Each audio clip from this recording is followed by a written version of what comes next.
Meena, associate professor, government college Bandikui. आप लोगों से अपील करता हूं, स्टे होम एंड सेफ। इस महामारी के दौर में आप सभी अपने घर पर रहें, सुरक्षित रहें, मास्क लगा कर रहें। और मैं जिस विषय के बारे में आज से आप बात करना चाह रहा हूं वो रीतिकालीन काव्य में श्रृंगार का चित्रण जो किया है उससे संबंधित मैं आप तक जानकारी पहुंचाना चाह रहा हूं। रीतिकालीन काव्यधारा और श्रृंगार चित्रण।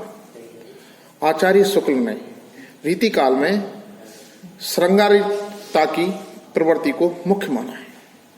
आचार्य शुक्ल ने, इस काल के रचनाकारों ने भंवरों से निष्पादित तथा कमलों से सुशोभित सरोवरों में स्नान करने वाली सुंदर स्त्रियों का अर्धनग्न काया का चित्रण करने में भी अपनी प्रतिभा खर्च की है। रीतिकालीन प्रेम को उन्होंने रूप तथा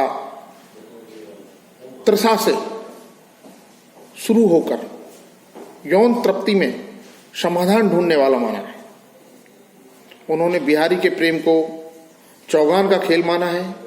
बिहारी की प्रशंसा करते शुक्ल ने लिखा है कि श्रृंगार के प्रगल्भ यानी श्रेष्ठ कवि थे बिहारी जी। जॉर्ज ग्रियर्सन ने बिहारी के श्रेष्ठ चित्रण को, विशेषकर उनकी कल्पना की संभार शक्ति और भाषा की सामाजिक पद्धति को देखकर लिखा कि बिहारी के समान तत्कालीन यूरोप में भी कोई रचनाकार नहीं था। जॉर्ज ग्रियर्सन ने ऐसा बिहारी जी के लिए बोला। रीतिकालीन कविता का श्रृंगार प्रेम, संयोगात्मकता और वियोगात्मक दोनों रूपों में ऊहात्मक अतिशोक्तिमूलक है। संयोग पक्ष के रचनाकार के दरबारी रुचियों को रीति मुक्त कवियों ने उपेक्षा की दृष्टि से देखा है। होए मगरूर तासो दूनी मगरूरी कीजिए, यानी जो मगरूर होता है उसके सामने जस्ट डबल मगरूर बनना चाहिए इंसान को। लघु होवे चले वासो लघुता निभाइए, यानी जो प्रेम और अपने आप को नीचा झुका के चलता है उसके सामने आप निश्चित रूप से उसके जैसा बनने की कोशिश करें। ये रीतिकालीन काव्य के कवियों ने माना है। जो आपको सराहे वाको आप ने चाहिए सराहिए, जो आपको सराहे वाको आप ही ये सराहिए, जो आपको ने चाहे वाको बाप को न चाहिए। यानी जो इंसान, बोधा जी कहते हैं, जो आपको सराहे वाको आप ही सराहिए, जो आपको न चाहे वाके बाप को न चाहिए। रीतिमुक्त कवियों ने अपने श्रृंगार को इस अर्थ में भी अलग माना है कि इनकी कविता में सजावट की कोशिश नहीं है, उपमानों का अनावश्यक प्रयोग नहीं है, जबकि रीतिबद्ध और रीति सिद्ध यानी उपमानों और सौंदर्य के कारण भरा हुआ है। दरबारी कवियों का जो श्रृंगार है उपमानों और सौंदर्य से अकारण भरा हुआ है।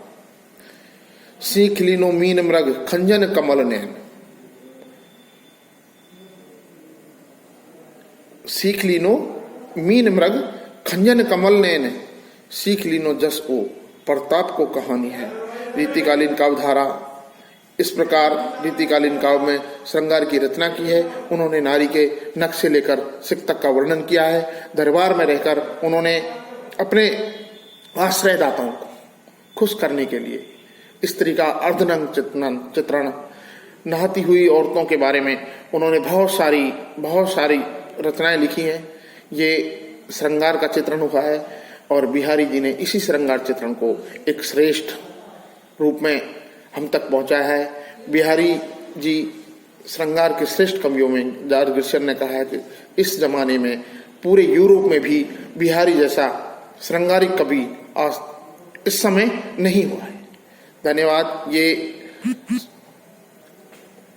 रीतिकालीन काव्य की श्रृंगारिकता है। Thank you.